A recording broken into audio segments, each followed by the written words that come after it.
তুই যা ভাবছিস তা সম্ভব নয়। আমি কি ভাবছি? আমার এমন প্রশ্নে রেহান ভাই কিছুটা অপ্রস্তুত হয়ে গেছেন। দেখ, আমি কিন্তু সিরিয়াস কিছু কথা বলছি। আমিও সিরিয়াসলি শুনছি। শুনছিস না? আপনি কি সত্যিই বিয়ে করবেন? জানি না। আচ্ছা, কেন সম্ভব না? তুই আমার 12 বছরের ছোট বাচ্চা, একটা মেয়ে, দুটো পরিবার, কখনো আমরা কেউ আলাদা করে দেখিনি। বুঝতে পারছিস মামা, মামি যদি এসব শুনেন, উনারা কি ভাববেন? তাছাড়া কি, তুই ভালো করেই জানিস আমি এসব নিয়ে কিছু ভাবি না। তোর মনে কি চলছে সেটা আমি বুঝতে পারছি বলেই তোকে সাবধান করছি। দেখ হিয়া, আমি চাই তুই ভালো থাক। মন ভাঙলে সহ্য করতে পারবি না।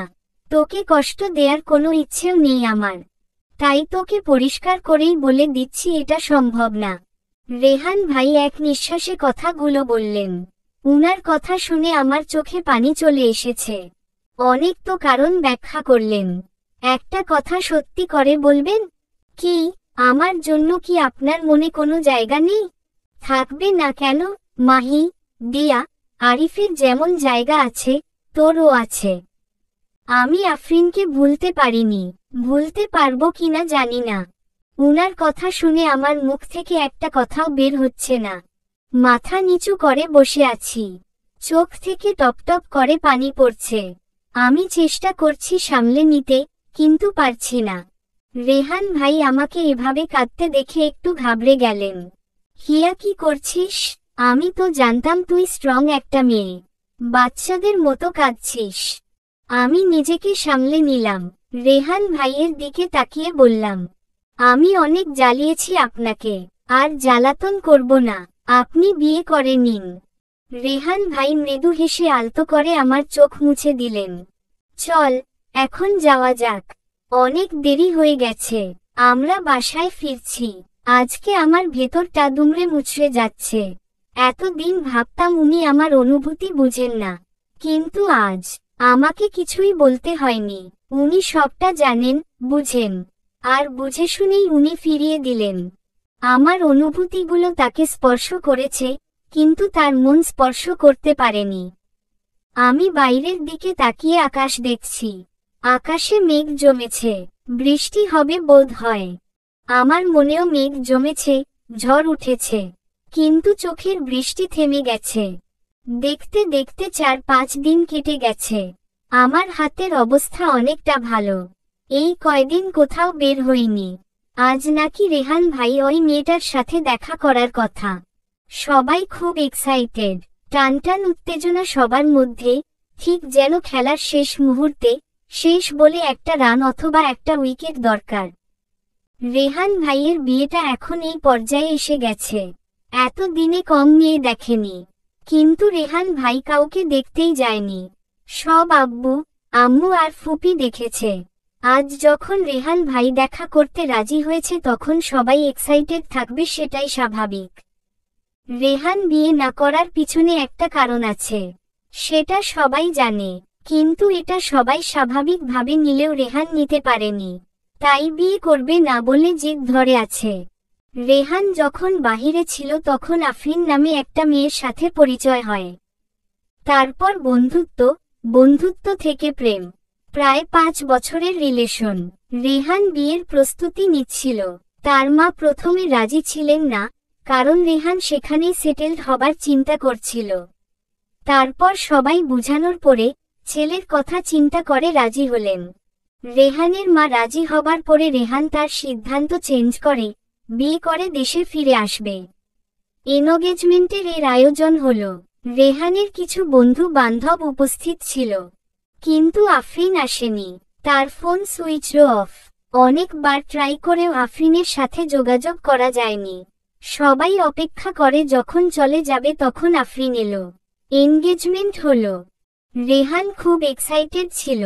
বিয়ের শপিং শুরু করে দিল। সেখানে একা, পরিবারের কেউ নেই। তাই সব কিছু ওকে সামলাতে হবে। এনগেজমেন্টের আর 10 দিন পরে হঠাৎ একদিন আফরিন এসে উপস্থিত, তাও প্রায় রাত 11টায়। আরে রিন, তুমি এই সময় এখানে? রেহান, তোমার সাথে জরুরি কিছু কথা বলতে এসেছি। ভেতরে আসতে বলবে না? অফকোর্স। এসো, ভেতরে এসো। কি এমন কথা? সন্ধ্যায় তো দেখা হলো, তখন তো কিছু বললে না। অনেক ভাবলাম, কি করা উচিত আমি বুঝতে পারছিলাম না। এখন আমি মাইন্ড স্থির করে ফেলেছি।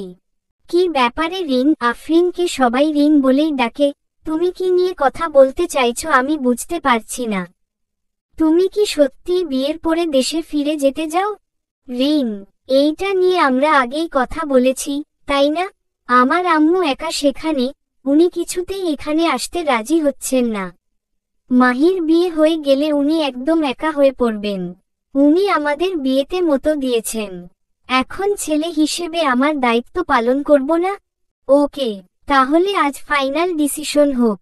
এনগেজমেন্ট হয়ে গেছে, এখন আর কি ডিসিশন বাকি? বিয়ে তো হয়ে যায়নি। কি বলতে চাইছো, রিন? Rehan, come on. বিয়ে ছোটখাটো কোনো বিষয় না, সারা জীবনের ব্যাপার। আমি যদি হ্যাপি নাই থাকতে পারলাম, সেই বিয়ের কোনো মানে আছে?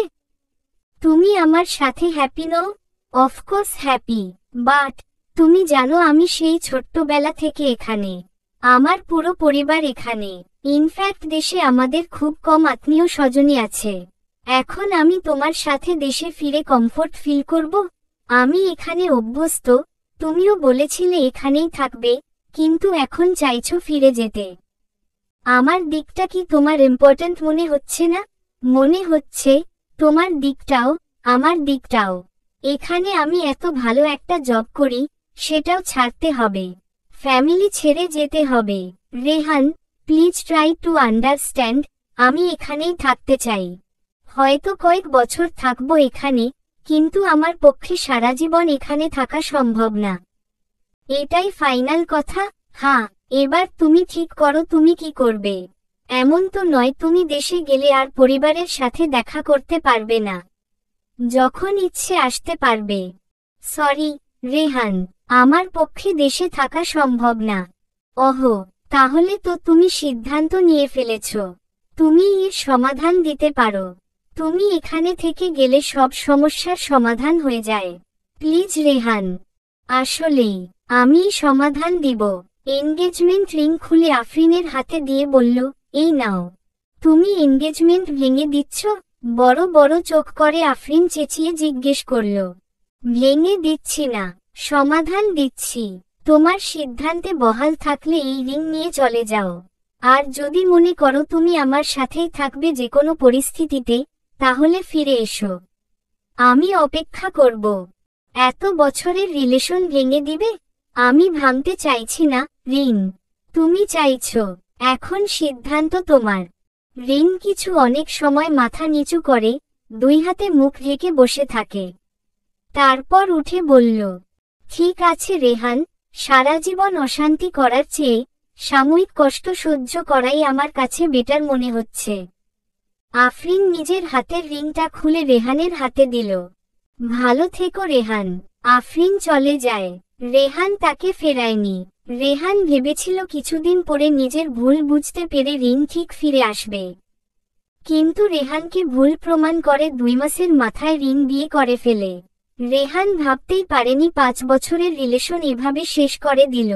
আর রিং সত্যিই বিয়ে করে ফেলবে এটাও চিন্তাই করেনি।